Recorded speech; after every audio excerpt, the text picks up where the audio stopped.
Welcome to Table for One. I'm the narrator, and in today's video, I'll be doing a rules refresher for Dune, Imperium, Uprising.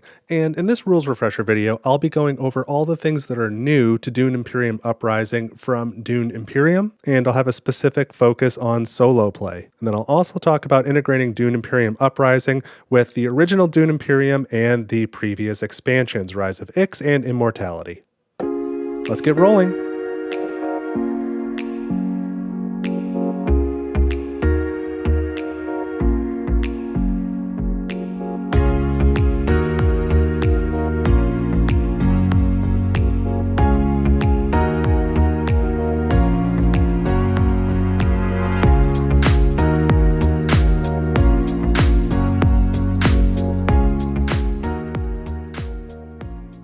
So I'm all set to teach you how to play Dune, Imperium, Uprising. Again, I'm going to have a specific focus on solo mode in this video, and I'm assuming you know how to play Dune, Imperium. If you don't, I already did like a full teach on how to play Dune, Imperium, again with a focus on solo mode, but I really went over all the basic mechanics. So I'll put one of those banners on the screen up there somewhere. So you can go check that out if you don't know how to play Dune Imperium yet, and then come back to this video and I'll tell you what is different here. And then as usual, I have chapter markers, so if you're looking for something specific, you can jump to it that way. And at the end of this video, I will also cover integrating Dune Imperium Uprising with the previous expansions, so Rise of Ix and Immortality, as well as combining it with the original Dune Imperium box, if that's something you want to do. And there are some nuances to doing that for just general purpose and for solo mode. So I'm going to go over all of that as well. So there's chapter markers for that too. But the first thing we're going to do is get rid of the 6-player game component. So that's this stuff here. So if you happen to have taken it out, there's these 2 starting boards and these cards here that have this blue symbol in the top right or this gray symbol in the top right. These are starting hands for the 3 versus 3 mode. So these components you don't need, as well as everything that I've bagged up here. I did an unboxing video so you can see what I put in this bag, but there's a bunch of components that are labeled for the 3 versus 3 game, as well as being the light blue color and this very dark gray color. All of these components you're going to remove. You don't need them for solo mode. Then go ahead and take all of your player components, whatever color, pick your leader, take your components. You do get 1 water, and then there are 3 new components here. There are these thin cylinders. There are 3 of them. These are your Spies. We'll talk about Spies in a little bit. And for solo mode, you're still going to play against 2 rivals, and so go ahead and give them their components as well. And just as in the original Dune Imperium, they do not need their High Council token. They're not going to be going to the High Council, so you can remove that, but they get everything else, including the Spies, and they get 1 water. One important difference here from Dune Imperium is I could not find anywhere, I read the solo rulebook several times, anything about the solo rivals starting with an intrigue card. So it appears they no longer do that. So just 1 water for everyone. The next thing you need to do is decide if you're playing with the CHOAM module. And I would almost always say yes. So I'll talk about what that module is in this video and how it works, whether or not you're using it. But assuming you are using or not using the CHOAM module, I guess you decide. The intrigue cards, there are 4 cards with this red circle up here. It is, if you can't see it, it is this symbol here. That is the CHOAM symbol. So you'll see it again there, and you'll see it over here. If you don't want to play with the CHOAM module, remove these 4 cards, shuffle the intrigue deck. If you do want to play with it, put these 4 cards in and shuffle the intrigue deck. So let's just say that that's shuffled. And then if you are playing with it, shuffle all of these contracts. These are contract tiles. They look like this on the back. There are other contract tiles that have this green border around them. These are only used when you're playing with Rise of Ix. So for now, we're going to remove these, but I'll talk more about them in the Rise of Ix expansion section. So if you are playing with the CHOAM module, and then you will take the top 2 contracts from that deck, and you'll flip them up on these 2 contract spaces here. Otherwise, if you're not playing with CHOAM, you leave it blank. And then just set that stack of contracts somewhere nearby because you're going to be refilling these. Additionally, if you are not playing with CHOAM, then get your Imperium cards here, and there will be 4 CHOAM cards here, again marked with that CHOAM symbol in the top left corner, either remove them or add them to the Imperium cards, then shuffle them out and or shuffle up your deck and deal out your 5 Imperium row cards as you normally would. For now, let's just pretend that I've done that. We're not going to need them in this video though. And then there are a few things that are unchanged. Everybody starts with 3 troops in their garrison by default. Everybody starts on the lowest track of all of these faction spaces. There is a new game component, this barrier wall that fills in the gap around these 3 protected areas. So go ahead and place the wall there. And then from our House Hagal deck, there's only one 2-player card in this version of the game, and it's the reshuffle card. So you remove that, all the other cards remain. There are no other 1-player or 2-player specific cards. So you take that House Hagal deck and you shuffle it up. Let's just pretend that that's shuffled as well. And then when you give your opponents their game pieces, their 3rd agent no longer goes into the conflict deck. It just goes up here at the Swordmaster spot, the same place where yours is. They're not going to be going to that spot, but that's a good place for them to have their Swordmaster to acquire it later. Now, let's talk about the rival cards. They look like this on the back. They say rival. So in the previous version of Dune Imperium, your rivals used the regular leader cards that you would use. Some of them were off limits. Now, there are just dedicated rival cards. So these are the rivals you could play against, and these do a few really cool things. But the first thing I want to point out is these 2 rivals, the Beast and Lady Matuli. You probably don't want to use these in solo. You definitely don't want to use them together. These are really meant for 2-player mode. If you want to play Dune Imperium 2-player and you really want it to be more head-to-head, and you don't want to play a 2-player game of Dune Imperium and have the 3rd-player rival be the winner, that kind of stinks. So for these 2 rivals, like this one here, I'll just read the Beast. It says, the Beast does not score points. The same thing here. Lady Amber does not score points. Once they have gained their Swordmaster, they stop collecting resources as well. So they're really more here to participate in combat and to block board spaces. But they don't ever gain any points. They don't track any points. And so they can't win the game. So we're just going to set these aside. If you're having a hard time with this game playing solo, you might deal one of these in. Lady Amber is going to be the easier of the 2 to compete against. I'll talk about why in a moment.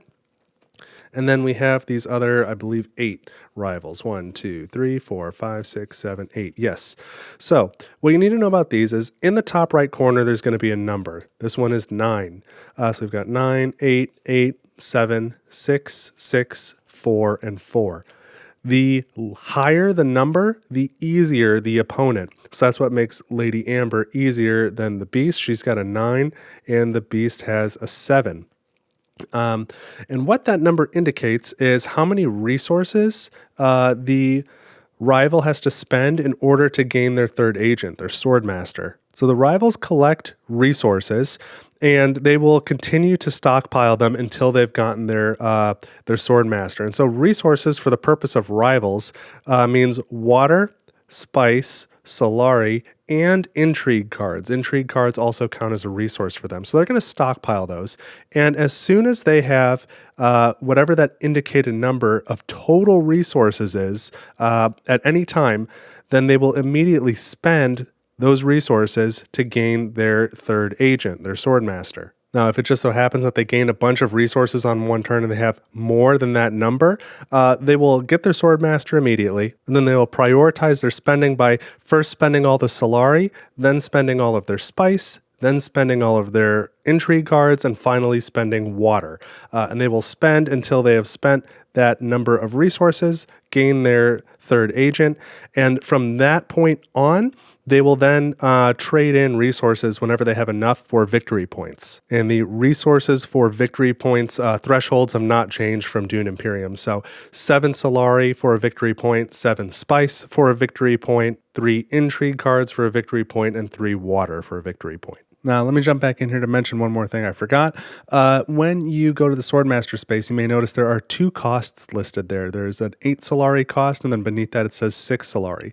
The reason is, during a multiplayer game, the first player to go to that space and gain their Swordmaster must pay 8 Solari. And then all players after that point, after somebody's already gone there, all other players, the cost is 6 Solari. So if you're first to gain your Swordmaster, you're paying 2 Solari more. Now, I've already gone over the costs of the rivals and how they gain their Swordmasters, so those costs are unchanged for the rivals, but if you are the first player to gain your Swordmaster in a solo game, then you must pay the 8 Solari, but if you go to the Swordmaster space after one of the rivals has already acquired one of their Swordmasters, then the cost to you, the player, is only 6 Solari. So again, at the start of the game, the rivals will hoard all resources until they have enough to gain their Swordmaster. As soon as they reach that threshold, they immediately, even if it's not their turn, get their Swordmaster, spend the resources, and from that point on, they will spend resources for victory points. So again, I'll read these numbers out again. For Lady Amber, 9 resources. For the Beast, 7. And then going through these cards, 9, 8, 8, 7, 6, 6, 4, and 4. So you can pick your 2 rivals. Why don't, and they recommend if it's your first game, pick rivals with a number of 8 or higher. So these 3. So maybe we just put these 2 down for now. They'll be our 2 example rivals. The rest of these go back to the box. And there's some info on these cards that's familiar, and then some stuff we're going to come back to.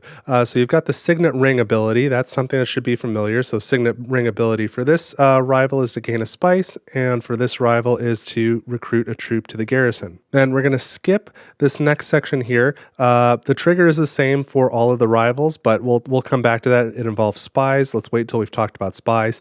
And then at the bottom, going from left to right, is a priority list, and it is numbered 1, 2, 3, 4 from left to right, a priority list of the factions. So if you remember in the base Dune Imperium game, whenever a rival is supposed to gain influence with a faction, they will prioritize whichever faction they have the least amount of influence with. And then in that game, if there was a tie, in the event of a tie, you got to be the tiebreak. You just chose.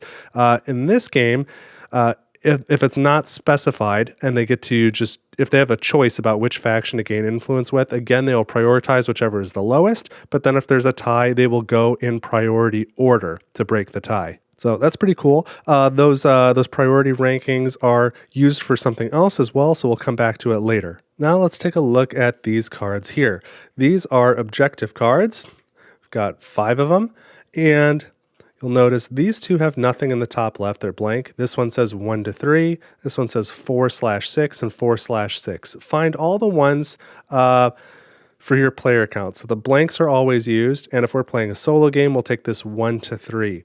These 2, 4 to 6, we're going to put back in the box. We don't need them. Then you take them and you shuffle them up and you deal 1 to each player. So 1 to yourself and 1 to each of the rivals. And so you're going to deal them face up. It's public info. 1, 2, and 3. I'll tell you what they're used for in a moment, but you'll notice this one with the desert mouse has this first player token icon on it, so that determines who the first player is.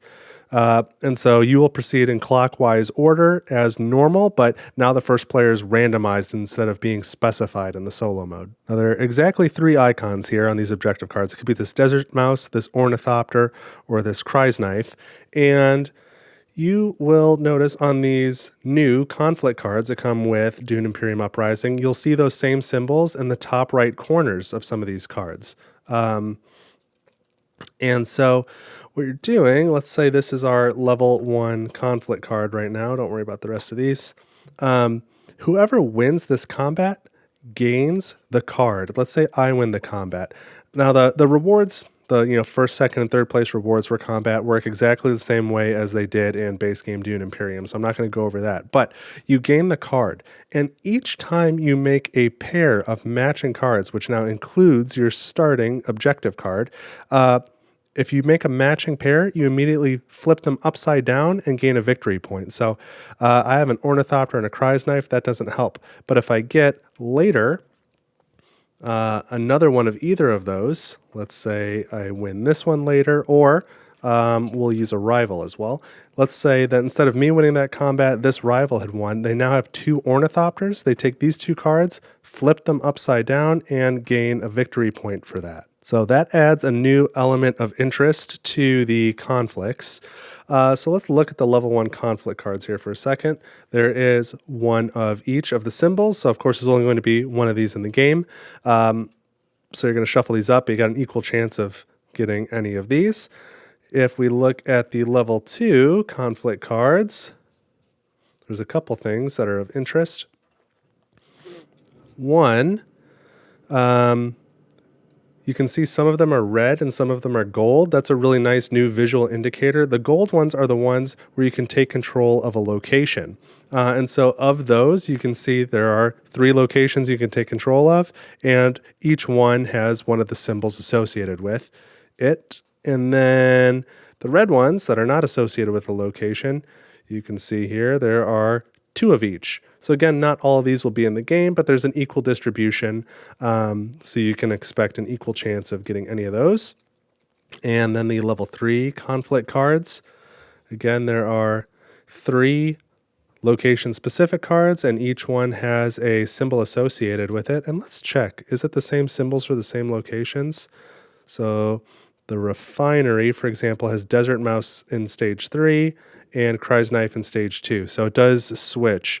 Siege of Arakeen goes from Ornithopter to Cry's Knife, and Imperial Basin has the Desert Mouse and then has the Ornithopter. So getting the same location twice will not get you the same symbol twice. And then the final level 3 conflict card has a question mark on it. Now the question mark acts as a wild, but you may not match the wild during the game. The wild can only be paired with another card after the end game, and you are, or during the end game, I should say. So when you're playing maybe some of those end game intrigue cards, checking other end game things, at that time you can pair it and flip it for another victory point. So in that way, the question mark one cannot be used to trigger the end game, but it can still get you a point after the end of the game. So those are the new conflict cards. You're going to make your conflict deck the same way, but I just wanted to show you all the cards so you had some idea of what was in there and how some of that stuff works. So we'll set those there. We'll come back to some of that in a little bit. But we do have some other new concepts from Dune Imperium going into Dune Imperium Uprising that I want to show you. And I didn't realize this when I did my unboxing, but I want to just point it out because I think it's pretty great. In the rulebook, you'll see this symbol. This is great. It says when you see this symbol in a call-out box in the rulebook, it's telling you, hey, this is something that's different about a Dune Imperium Uprising. So as you flip through the book, it makes it really easy if you already know how to play to find the differences. So I just wanted to point that out. But let's go over some of these new concepts if you're not familiar with them. So the first is not too wild, but you may remember from Dune Imperium, you can't go to the Siege Tabor space unless you have 2 influence with the Fremen. There are 2 more spaces like that now. You cannot go to this shipping space up in the CHOAM section unless you have 2 influence with the Spacing Guild. And you cannot go to this Imperial privilege space unless you have 2 influence with the Emperor track. And you may have noticed this is where the Mentat was. There is no Mentat now in Dune Imperium Uprising. The Mentat's been removed. This space instead, you must have 2 influence with the Emperor to go there. You spend 3 Solari, and then you may trash an intrigue card to gain an intrigue card. You can draw a card, and you can retrieve an agent. And specifically, it must be a different agent than the one you just sent to this one. So you've got to retrieve a different agent from one of the board spaces, comes back, and you can use it again this turn. So it has some mechanical similarities to the Mentat, but some important differences too. And then I guess more broadly, just some of the board spaces have changed. Like this is no longer Carthag, it's Spice Refinery. The stuff it does is a little bit different. There's no more fold space card. Instead, you get a water here. So there are some slight differences. But in this video, I kind of want to focus on the key concepts. So let's maybe talk about the CHOAM module. That's a good idea. So there are a couple spaces like this one here, Dutiful Service, and this one here, Accept Contract, that have this CHOAM symbol on it. This is the contract symbol. This means gain a contract. And we loaded up 2 contracts here on the offer. And there are other ways to gain contracts, such as intrigue cards, and some of these skirmish cards might let you do it. I think. Let me check. Yeah, there's a couple of those in there. So there's a few ways to get contracts, but anyway, those are the board spaces that let you do it. Whenever you are resolving that symbol, you look at the contracts available and you pick one of them. So we'll take this and then treat it like the Imperium row. You would immediately refresh it. I don't know if there's a way to get 2 contracts. Oh, well, there is, yeah. So if you could get a second contract, you can now pick from these 2. So you keep your contract next to your player area. Then on any future turn, or maybe let me phrase that another way, at any point in the future, if you send an agent to the space listed there, you gain the rewards of the contract immediately. So I took espionage. So after I take that contract, not not like if I somehow went to espionage and then gained a contract, that will not fulfill this. I have to be able to send an agent there after I've got the contract. So after I've got the contract, if I send an agent to espionage, do all that stuff like normal, but also gain 3 Solari as my reward, and then flip the contract upside down. This shows that it's a completed contract, and some game effects will, number of completed contracts will matter. So you just hold on to it, but it's just a one-time thing and then it's done. So you can see this contract is to go to Arakeen and you'd gain a water. This one is to go to the Sardaukar space and then you could retrieve another agent, not that one, but any other agent from the board. So that's broadly how contracts work. There's a couple special ones in here. Let's see if I can find one real quick that are just like auto-fulfilled. You don't have to go anywhere. You just fulfill it as soon as you gain the contract. Like that one there. Okay. So it just says immediate. So if you take that contract, you gain 2 Solari. And then you would flip it over right away. So that's really the CHOAM module. If the stack ever runs completely out, or if you're just not playing with CHOAM at all, then anytime you see that symbol, you just gain 2 Solari instead. That's all there is to it. Now, whether or not you are playing with the CHOAM module, the rivals will never take contracts. So anytime a rival should resolve that symbol, they just gain the 2 Solari. So again, I don't think that's terribly difficult, so I recommend playing with the CHOAM module every time you play. Oh, and you know what? There are a couple other special contracts in here. Let me show you. Besides the immediate ones, there is this acquire, the spice must flow. So once you've got this contract, the next time you acquire this card, the spice must flow, then you get these benefits here and the contract is completed. And finally, there are these harvest spice cards. So to complete these contracts, you must send an agent to one of these 3 maker board spaces.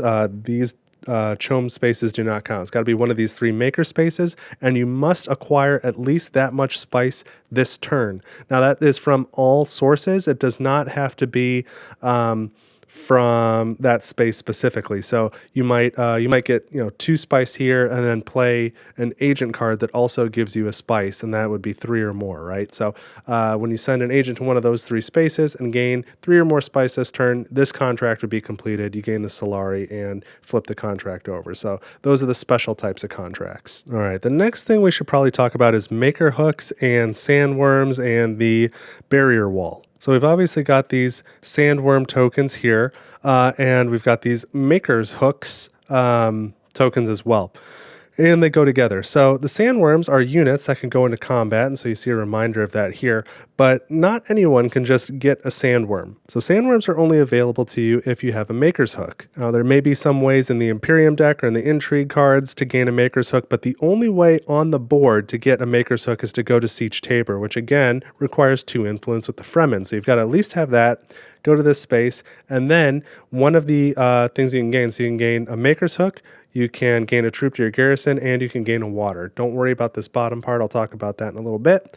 So when you gain a maker's hook, you place it right here next to your garrison, and it is permanent. You cannot lose your maker's hook, and you can only have 1. Now, once you have your maker's hook, on these 2 spaces, Haga Basin and Deep Desert, you can see, so there's always like the bonus spice. If you go to this space, you always gain the bonus spice, but then you also have an option here. This says you can also gain 2 additional spice, or if you have a maker's hook, you can gain a sandworm. When you gain a sandworm, you immediately deploy that sandworm to the conflict. You can never have a sandworm in your garrison. So it immediately goes into the conflict. It is worth 3 combat strength. So you can see Deep Desert, if you go there, which now costs 3 water, you gain the bonus spice, and then you can either gain 4 more spice, or if you have a maker's hook, deploy 2 sandworms to the conflict. One thing I forgot to mention that is important is sandworms are treated the same way as water, Solari, and spice in that they are not intended to be piece-limited resources. So while there are 4 wooden sandworms and 4 minis, you can combine them and use both. And if you run out of those,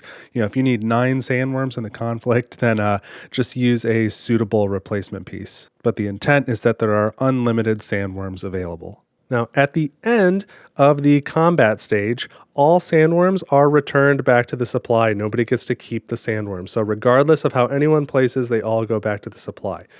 Now, in addition to being worth 3 combat strength, if you place in combat, you don't even have to win. Just if you place, if you are gaining some sort of reward, double your rewards if you had at least 1 sandworm in the combat. Now, having 2 or more sandworms is not going to like triple or quadruple your rewards. It's just if you have at least 1, you get to double your rewards.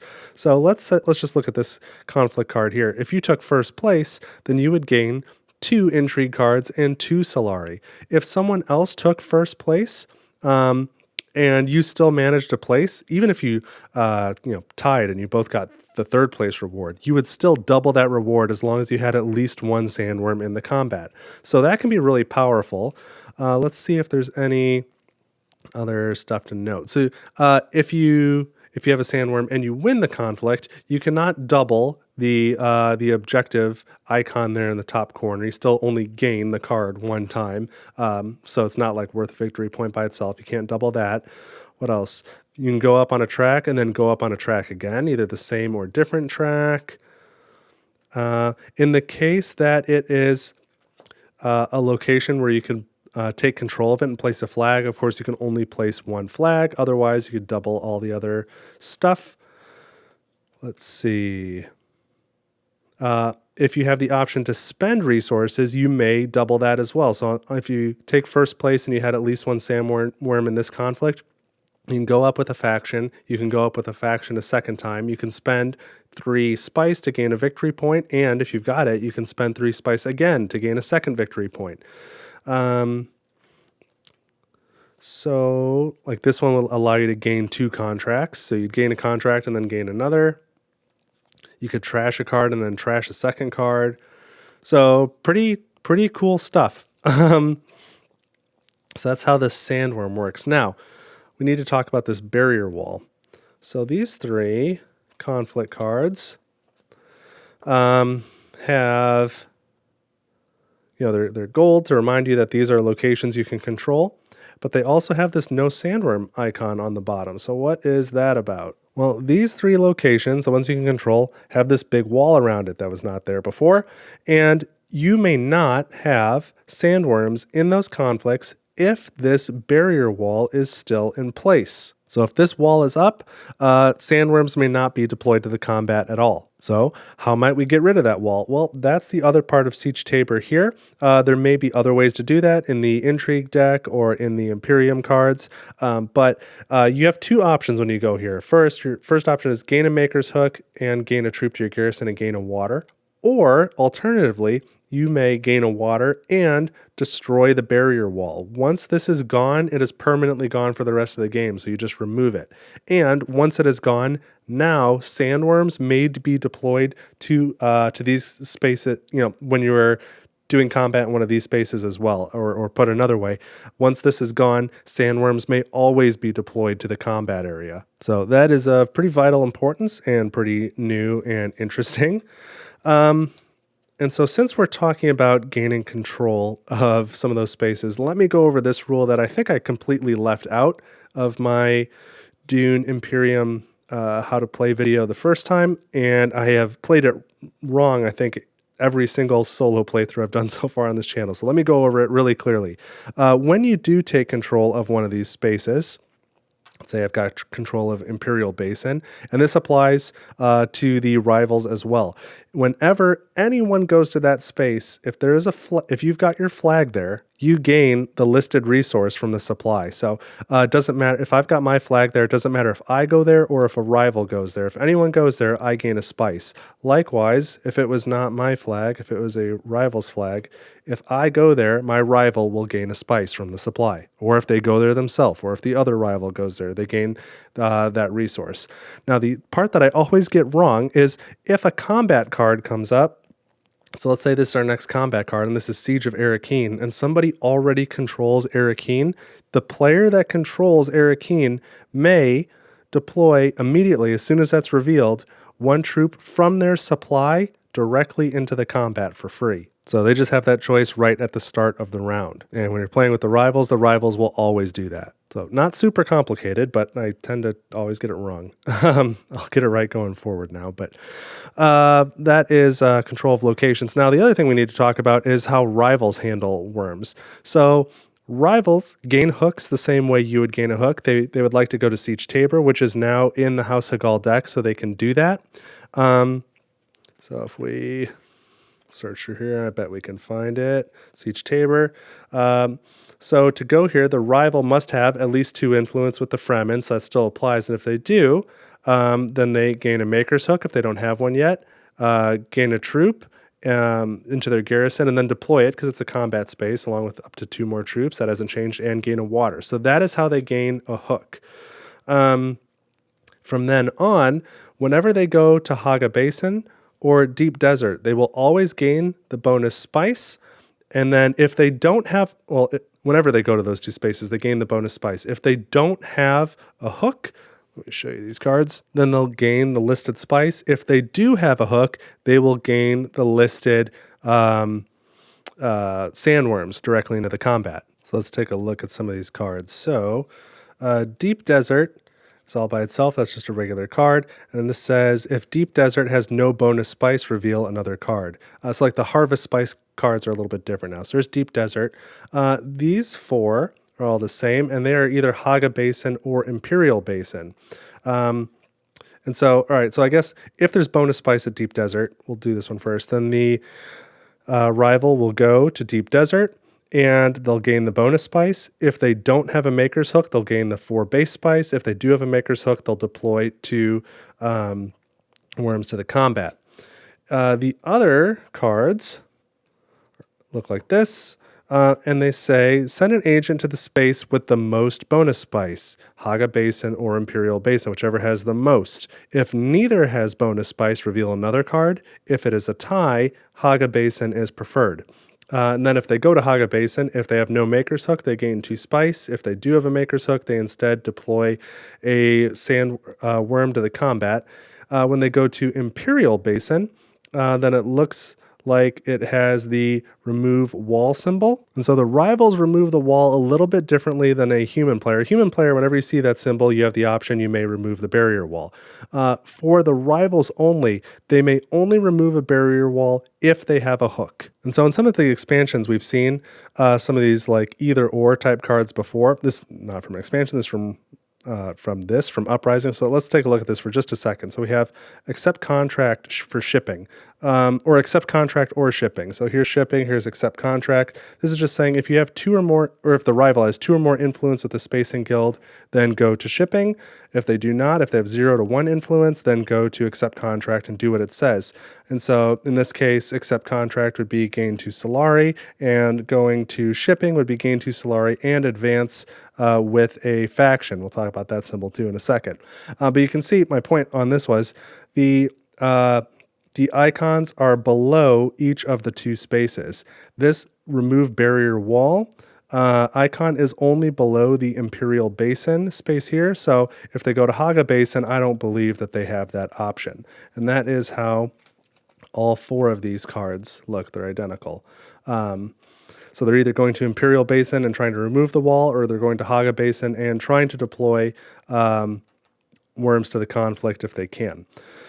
Let's put these back away for a second, and these as well. So hopefully that answered your questions on rivals and Maker's Hooks and the barrier wall and worms and how all that stuff kind of works. If you got a question, let me know in the comments. But let's go back to priorities and interest with these various factions for a moment. So let's look at this card, Assembly Hall. So that is this location here. So when a rival goes here, they gain an intrigue card, and it says if they have 2 or more influence with the Emperor faction, then go up 1 influence with faction number 1. So when the factions are numbered like this, it's telling you to look at that specific rival's card and what is faction number 1. So it would be the Fremen here for Gurney Halleck, and for Staben Tuek, it would be the Spacing Guild. So you'll see number 1 or 2, or in some instances even 3. I'm not going to dig through the deck to find it, but I know I've seen it. I guess I am going to dig through the deck there. Shipping, go up with your 3rd priority. I haven't seen a 4, but that doesn't mean there's not one out there somewhere. So sometimes the priority will be specified in that way. All right, so the other big new mechanic we need to talk about are the spies. And so you have 3 spies, and so do each of your rivals, and they go on these locations here across the board. These are observation posts. So an observation post may be connected to 1 or more locations. This one here is connected to 3, and I believe every location is connected, yes, to at least 1 observation post. So let me grab a few of these Imperium cards. I guess I didn't grab enough. Give me the rest of that deck. All right, here we go. So this symbol here, this cylinder looking symbol is the spy. And so whenever you see that symbol, you are able to resolve placing a spy somewhere on the board. Now, sometimes it's going to specify that a spy must be placed in a specific spot, but if it's just a general symbol like that, you can pick any spot that's open, any of these open observation posts that doesn't already have a spy in it, and you can add a spy there. So maybe I'll add a spy in this space. Now, these are piece limited, so if I had 3 spies out already and then I played this card on my reveal turn that said place a spy, I could choose any of my placed spies and move it to another location. Now, I don't get any sort of bonus in that instance, but that in that way I could still move my spies around. Now, spies really have 3 functions in the game. The first is a similar icon. This one here, it's a spy symbol with an arrow pointing up. That is recall a spy. And this is saying on this reveal turn, you would gain 2 persuasion and 1 combat strength. And then if you have 2 or more spies on the board, you may recall a spy to gain an intrigue card. So you would just pick one of the spies that you have out there, you would bring it back to here and draw an intrigue card. So you'll see that across various game effects. Then the other things you can do, first, if there is an enemy agent on a space and you have a spy connected to that space, you may, on your turn, choose to send an agent to that space by recalling one of the connected spies. So having a spy on an observation post gives you like permanent access to that space if another player tries to block it. Now, if in this instance, on my next turn, if I wanted to send another agent, I could not recall this spy to go here again because I am blocking myself at this point. It needs to be an enemy agent and only enemy agents, not your own agents. But that is super helpful. The other purpose is if you send an agent to a location connected to an observation post where you have a spy, as soon as you do that, before resolving any other effects, you may choose to recall that spy to then draw a card. Now there's one other related effect here. Let's look at this card. If you look at the agent icons on this card, it is a new one here. It's sort of gray and white and it's a little eyeball. That means you may send an agent to any space where you have a spy. So that can be either really flexible or really restrictive depending on what it is you're doing, but that's a pretty cool mechanic. Now on some of these House Hagal cards, the rivals will place spies as well. So let's find an example of that. You're going to recognize the symbol because we've already seen it. There we go. So when you see this cylinder symbol here, then the rival will place a spy. Whenever the rival places a spy, they're going to they want to place it on one of the factions going in priority order. So if the first one is already taken, then they'll try the second. If the second one's already filled, they'll try the third. If the third one's already filled, they'll try the fourth. If the fourth one is already filled, then they will completely ignore the effect. So whenever the rival has a choice about where to place a spy, that is going to be the priority order: 1, 2, 3, 4, and then skip. Now there are also 3 cards at the back here that are place spy cards, and they are specifying a certain type of board space for the rival to place a spy. And in all 3 cases, it says on the card to place a spy on the rightmost unoccupied observation post that matches that type. So if it were this Landsrad, they're going to prefer this space and then this space. If it was cities, they'd rather put it there, second priority, third priority, and this one specifies right on it that it prefers this first, and then the desert spaces from right to left. Now, in all of these cases, if all the spaces are full or it can't be fulfilled for whatever reason, then you just skip the effect. And in all 3 cases, whether or not you placed a spy, you then also draw another card so that the rival can send an agent. Now, rivals will never use the spies for the actions that you can use them for. So they'll never recall a spy to enter a blocked space. They'll never recall a spy to draw a card because they don't have cards to draw. Instead, they have this symbol here. So let's come back to this now. What this iconography is telling you is when the rival places their third spy, then immediately recall the other two spies and gain whatever this bonus is. So this guy, when his third spy goes out, he's going to recall his first and second spy and gain 2 troops to his garrison. Whereas Gurney Halleck, when he deploys his third spy, he's going to recall his first 2, and then it says gain 1 influence with the faction where Gurney has the most influence. So that'll be a different ability for each of the rivals, but that is what you need to know about spies and how they work and how the rivals interact with spies. And really, that is all the new stuff that you need to know to play a solo game of Dune Imperium Uprising. So now what I need to talk about is how to combine this with Dune Imperium or the other expansions, Rise of Ix or Immortality. Of course, Bloodlines has also been released, but I'm going to do a separate video about Bloodlines in a few weeks. So let's start with combining Dune Imperium Uprising with the original Dune Imperium. This is going to allow you to sort of mix and match things if you like. The Imperium deck is going to be a lot different, so you can combine that in whatever unique way you think is interesting, but there are a couple things that are recommended. First, if you're playing solo, don't use the leaders from Dune Imperium for your rivals. Your rivals should still use these rival cards, but you can, of course, use any of the leaders. That should be fine. And then it is recommended you only use these conflict cards from Dune Imperium Uprising, because if you start mixing in the ones from the base game, they won't have these combat icons on top, and that's going to make it more difficult to try and get matches and get victory points that way. I think it's kind of funny. They also say if you're going to ignore that advice and use combat cards from Dune Imperium anyway, remove this level 2 conflict card called Sort Through the Chaos, because this one gives you a reward of gaining the Mentat, and there is no Mentat here. So if you're going to ignore their advice and use conflict cards that do not have these battle icons, make sure you at least remove Sort Through the Chaos. Additionally, if you want to mix in the intrigue cards from Dune Imperium to Dune Imperium Uprising, because there are different ones, it spells out this one, calculated higher. Don't use this one, remove this, because this allows you to spend a spice to then take the Mentat. And again, there's no Mentat. So make sure you don't include these cards. Otherwise, feel free to use any of the base game leaders, any of the base game intrigue cards, any of the base game Imperium row cards. You can mix all that in. That's totally fine. And if you want to use conflict cards, you can, but just know that you're not going to have those battle symbols, so that's going to make it more difficult. Next, let's talk about adding in the Immortality expansion. So just generally speaking, playing Dune Imperium Uprising with Immortality, just add all the Immortality stuff as you normally would. I'm not going to put all those components out right now, but there's really no changes. The only thing that's called out in the rulebook is the research station on the printed board here is different than the one printed on the original Dune Imperium board.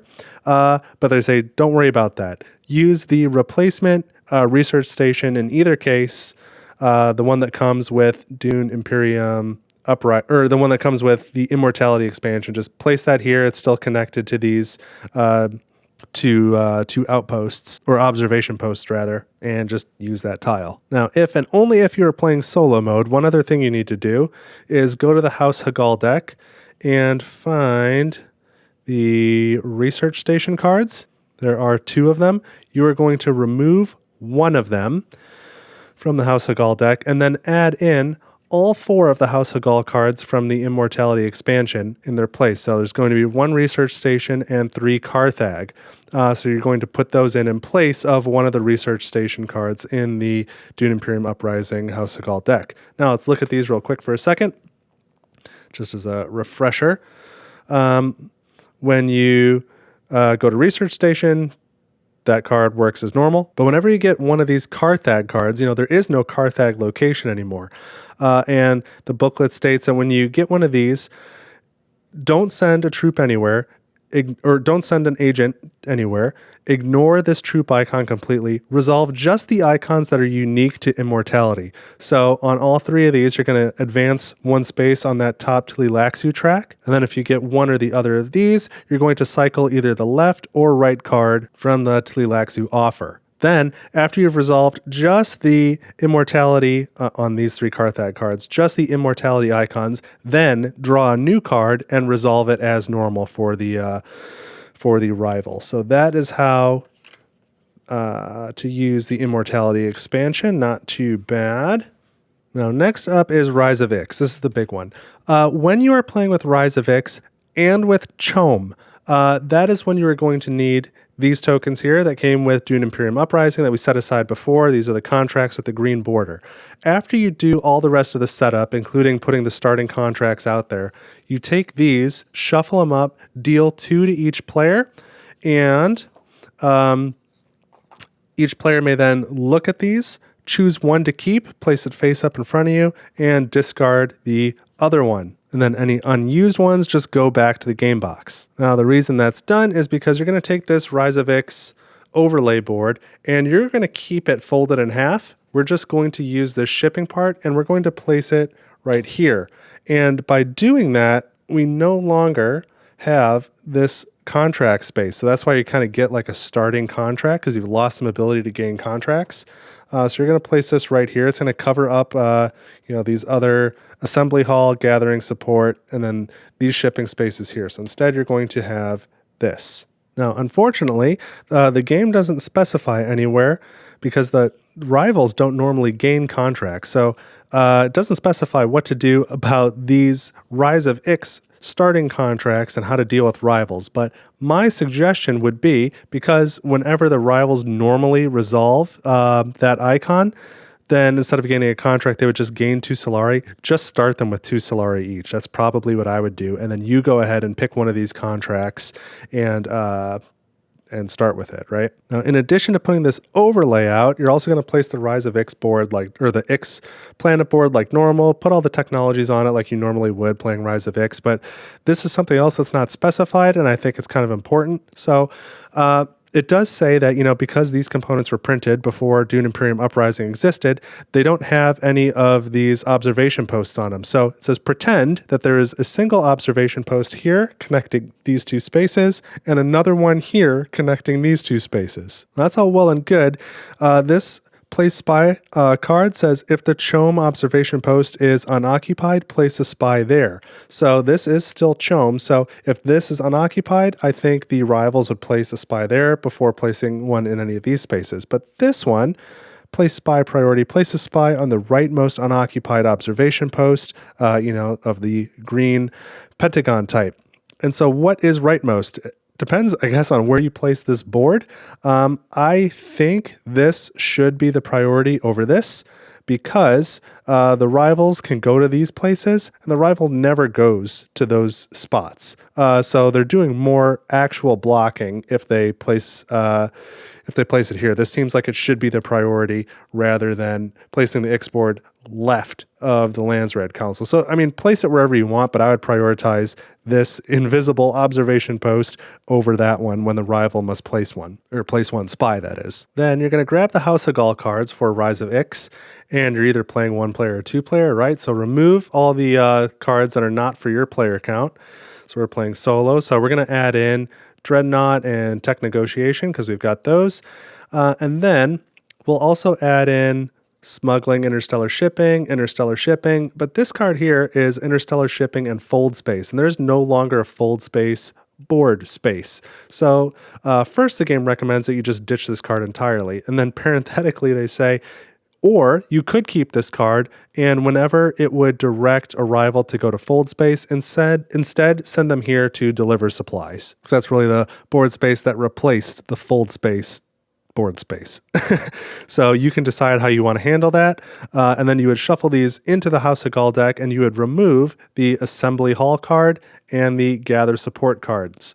So 3 cards in total, 1 Assembly Hall, 2 Gather Support, because those board spaces have been removed. So you're going to remove those, replace them with these spaces plus these, and you may or may not use that Fold Space one. That is your call. Then, again, it is recommended that you do not use any of the conflict cards from Rise of Ix because they're not going to have these combat symbols in the top right, so it's going to make it harder to make pairs. But they recognize if you want to play epic game mode, you are going to need one additional level 3 conflict card because you got to add one more than there are in the deck here. So it says specifically, if you're playing epic game mode, then go to the Rise of Ix box and grab this one, Economic Supremacy.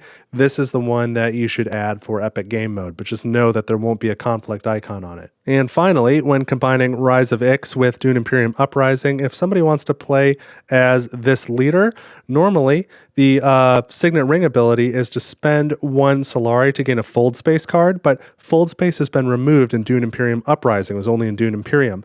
So the rules say if somebody is playing with this leader, just take the Fold Space deck and they can set it near their player area and they can still use this Signet Ring ability to gain a Fold Space card.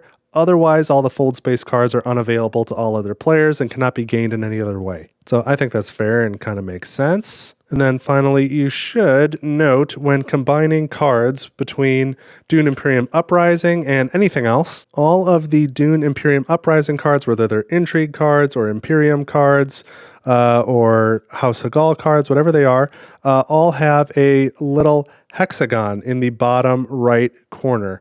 So it might be tough to see, it's kind of small, but that's what the symbol is for Dune Imperium Uprising. So it's like the outline of, a little spice token, basically. And so I think that is going to bring us to the end of this rules refresher video.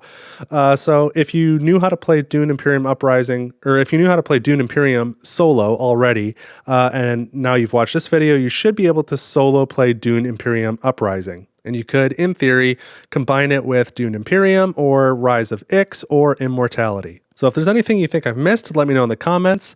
Or if there's anything that was unclear, go ahead and ask me some questions down there. I'd be happy to try and help you out. And then I'm going to put a solo playthrough of Dune Imperium Uprising on this channel. So make sure you're subscribed if you haven't subscribed yet so that you don't miss that. It is, of course, part of my Dune Imperium series that was funded by the viewers of this channel. So thank you to everyone who helped fund it. If you would like to be part of something like that in the future, please go to my Ko-fi page, ko-fi. There's a link in the description. You could throw me a couple bucks. It's really helpful and it helps to fund these type of videos. And then don't forget, I am doing a giveaway contest once I have completed filming this Dune Imperium series. So make sure you are paying attention to the channel if you would like to get some free games. And finally, don't forget to leave a like. You can go on Board Game Geek, leave a like on the video there. You can share the video with somebody else. You can hype it. I'm not sure exactly what that means, but do it, please. And as always, share your thoughts in the comments below. But that's what I've got for you this time. I hope this was helpful for you. I hope the solo playthrough will make anything that wasn't clear more clear to you. So that's coming real soon. And I just want to say I appreciate you being here. So thank you so much for watching Table for One. I will see you in the next video.